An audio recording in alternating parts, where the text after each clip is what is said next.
نحمده ونصلي على رسوله الكريم أما بعد فأعوذ بالله من الشيطان الرجيم بسم الله الرحمن الرحيم حاميم تنزيل الكتاب من الله العزيز العليم غافر الذنب وقابل التوب شديد العقاب ذي الطول لا إله إلا هو إليه المصير صدق اللہ مولانا العظیم۔ محترم بزرگوں، آج کی تراویح میں 24ویں پارے کی تلاوت کی گئی ہے اور آج تک ہماری تراویح میں 24 پارے مکمل ہو چکے ہیں۔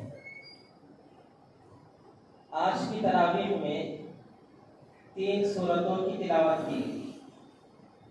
نمبر 1 سورۃ الزمر، نمبر 2 سورۃ المؤمن، نمبر 3 سورۃ حامیم السجدہ۔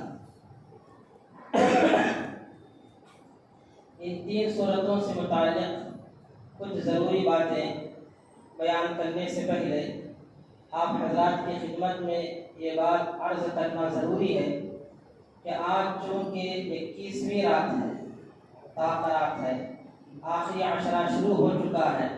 کل جیسا کہ آپ کے سامنے آخری عشرے کی اہمیت بیان کی گئی اور آخری عشرے میں مسنون اعتکاف کی فضیلت بیان کی گئی۔ الحمدللہ ہماری اس مسجد میں انسان کل 4 افراد اعتکاف میں بیٹھے ہوئے ہیں۔ ان میں سے ایک صاحب نفلی اعتکاف کے لیے آئے ہوئے ہیں اور 3 احباب سنت اعتکاف کے لیے تشریف لائے ہوئے ہیں۔ اللہ تعالیٰ ان سب کے اعتکاف کو قبول فرمائے۔ ان معتکفین سے میں گزارش کروں گا کہ وہ صرف اپنے اور اپنے اہل خانہ کے لیے دعا نہ کریں بلکہ پوری امت مسلمہ کے لیے دعا کریں۔ امت مسلمہ پر بڑے سخت حالات آ رہے ہیں اور ناگفتہ بھی مسائل پیدا ہو رہے ہیں۔ صرف بھارت ہندوستان کے اندر نہیں بلکہ تمام ممالک کے اندر مسلمانوں پر ظلم و ستم کی سازشیں رچی جا رہی ہیں۔ اسلام اور مسلمانوں کو ختم کرنے اور مٹانے کی ناپاک کوششیں کی جا رہی ہیں۔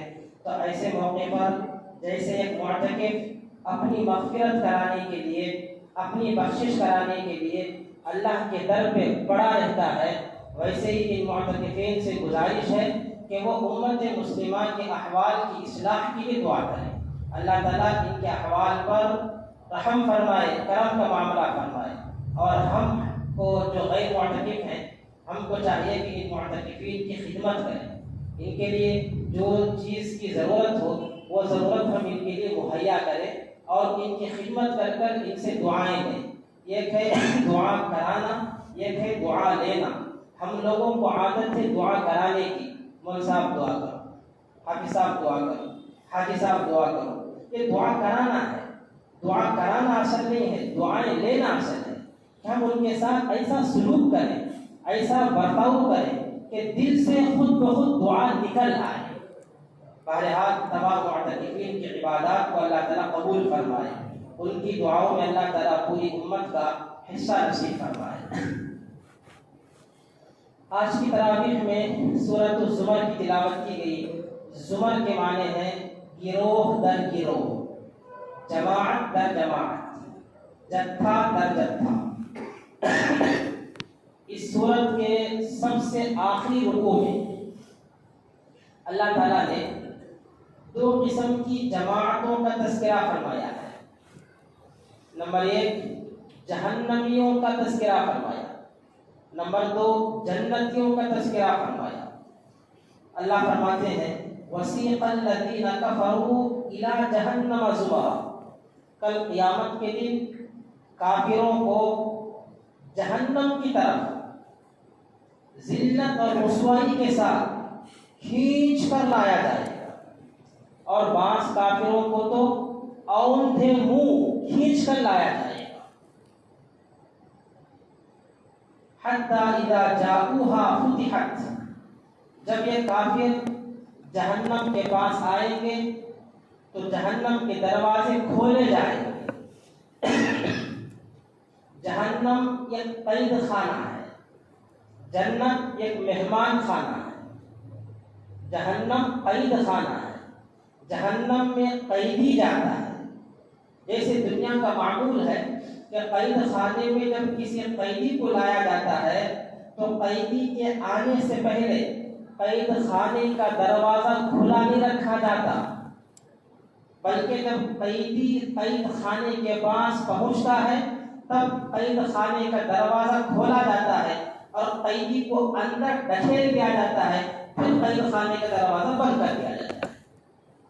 اسی طرح کافروں کو جب اللہ پاک آخرت کے قید خانے جہنم کی طرف کھینچ کر لایا جائے گا اللہ کے حکم سے، تب فتحت ابوابها، جہنم کے دروازے پہلے سے کھلے نہیں رکھے جائیں گے، بلکہ جب یہ آئیں گے تب جہنم کے دروازے کھولے جائیں گے، اور جب ان کو اندر داخل کر دیا جائے گا پھر جہنم کے دروازے بند کر دیے جائیں گے۔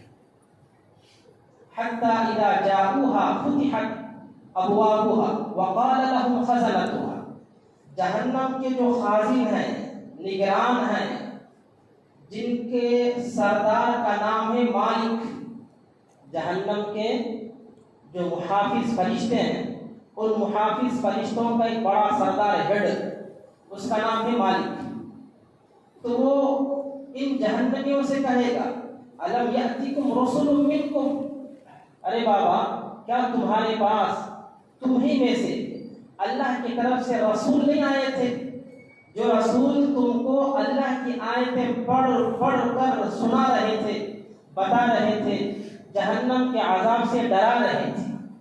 وہاں کوئی انکار نہیں کر سکتا، سب کو اقرار کرنا پڑے گا۔ قالوا بلا، جہنمی کہیں گے کیوں نہیں، آئے تھے، ہم کو ڈرائے تھے، اس دن کے عذاب سے ہم کو ڈرایا گیا تھا، لیکن ہم نے غفلت کی، کوتاہی کی۔ وَلَكِنْ حَقَّتْ كَلِمَةُ الْعَذَابِ عَلَى الْكَافِرِينَ، اللہ کا جو عذاب کا کلمہ ہے وہ کافروں پر ثابت ہو چکا۔ جہنمیوں کو اللہ کے حکم سے فرشتے کہیں گے قِيلَ ادْخُلُوا أَبْوَابَ جَهَنَّمَ خَالِدِينَ فِيهَا، جہنم کے دروازوں میں داخل ہو جاؤ، تم ان جہنم کے اندر ہمیشہ ہمیشہ رہو گے۔ فَبِئْسَ مَثْوَى الْمُتَكَبِّرِينَ، تکبر کرنے والوں کا برا ٹھکانہ جہنم ہے۔ ان کے مقابلے میں اللہ تعالیٰ نے جنتیوں کا تذکرہ فرمایا۔ وَسِيقَ الَّذِينَ اتَّقَوْا رَبَّهُمْ إِلَى الْجَنَّةِ زُمَرًا، جو لوگ اپنے رب سے ڈرے، ایمان لے آئے، اللہ کی اطاعت اور فرما برداری کی، احکام بجا لائے، ان کو جنت کی طرف جماعت در جماعت لایا جائے گا۔ میں نے بتایا آپ کو جنت مہمان خانہ ہے، جہنم قید خانہ ہے، جنت مہمان خانہ ہے۔ جب جنت مہمان خانہ ہے تو جنتی مہمان ہے۔ جیسے دنیا میں کوئی معزز مہمان آتا ہے تو اس معزز مہمان کے اکرام میں، اس کے استقبال اور ویلکم میں، اس کے آنے سے پہلے گھر کا دروازہ کھلا رکھا جاتا ہے تاکہ اس کو وہاں کھڑے ہو کر انتظار کی تکلیف اٹھانی نہ پڑے۔ چنانچہ جنتیوں کے ساتھ بھی یہی سلوک اور معاملہ کیا جائے گا۔ اللہ فرماتے ہیں حتی اذا جاؤوها وفتحت، وہاں تھا حتی اذا جاؤوها فتحت بغیر واو کی۔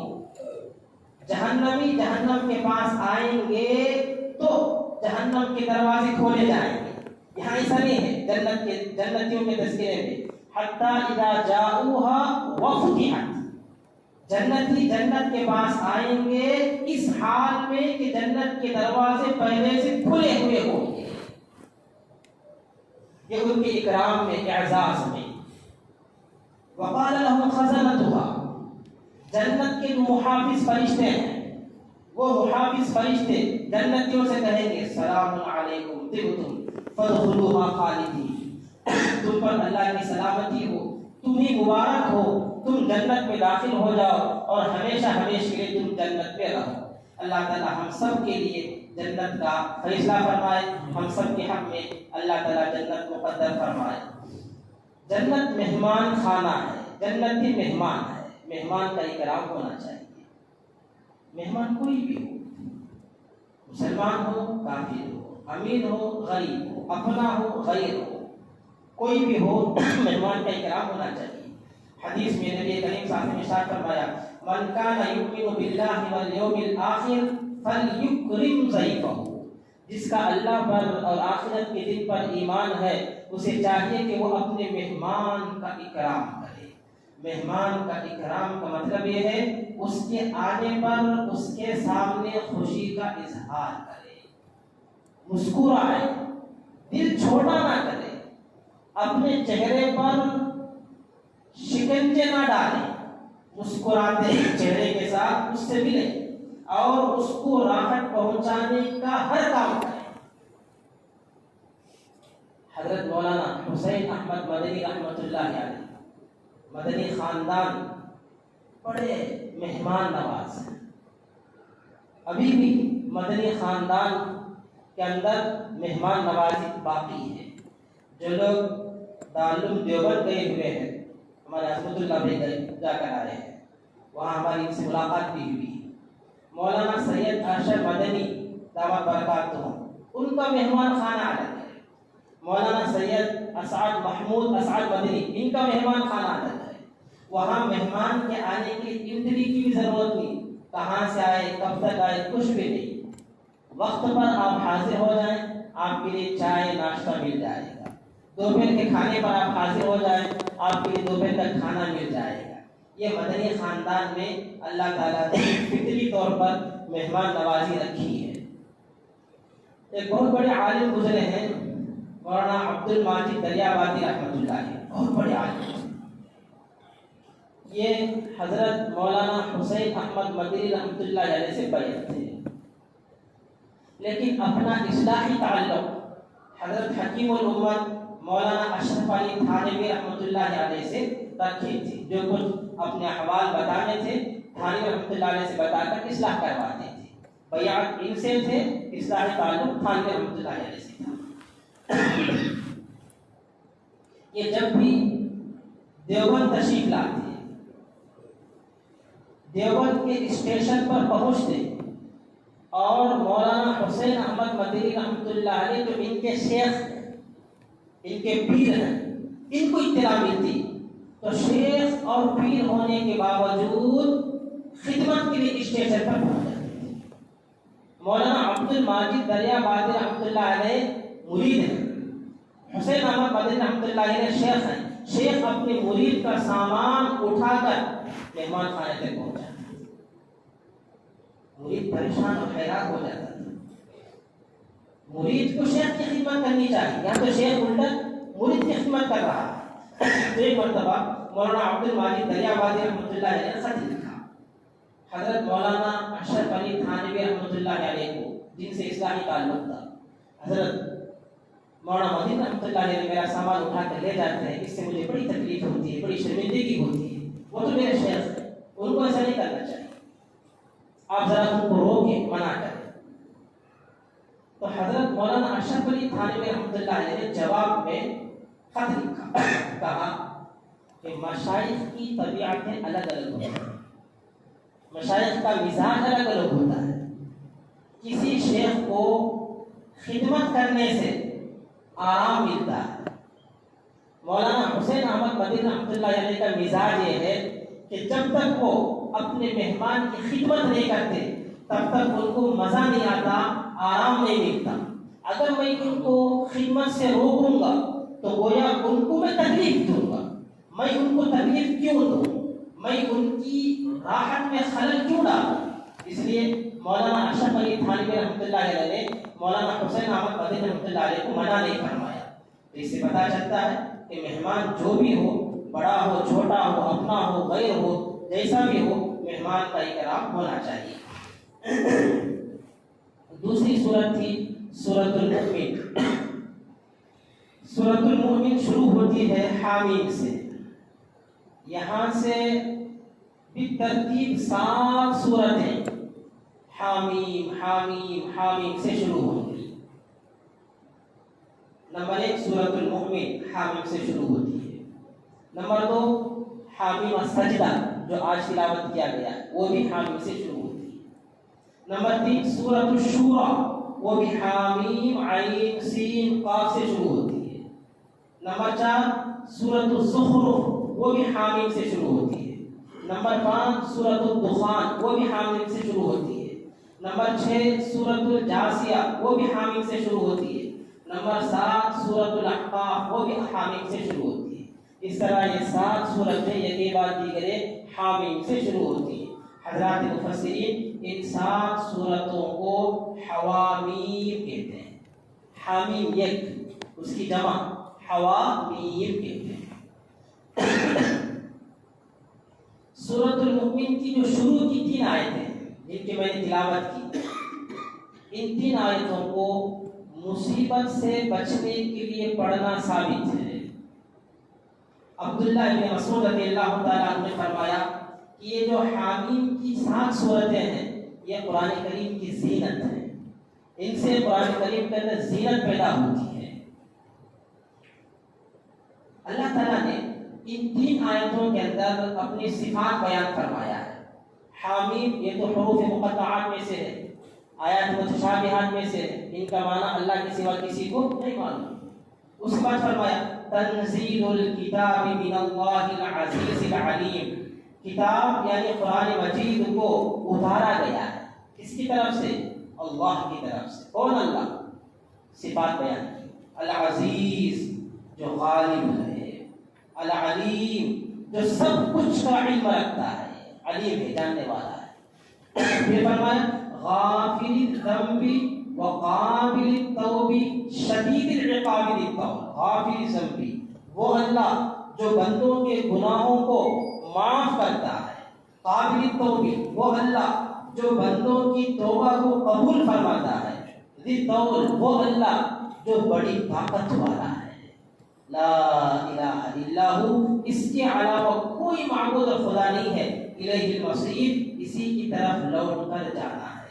حضرات مفسرین فرماتے ہیں اگر کسی کو کسی دشمن کے حملے کا ڈر اور خوف ہو اور وہ دشمن سے اپنا بچاؤ کرنا چاہے تو اسے چاہیے کہ حامیم لا ینصرون کا ورد رکھے۔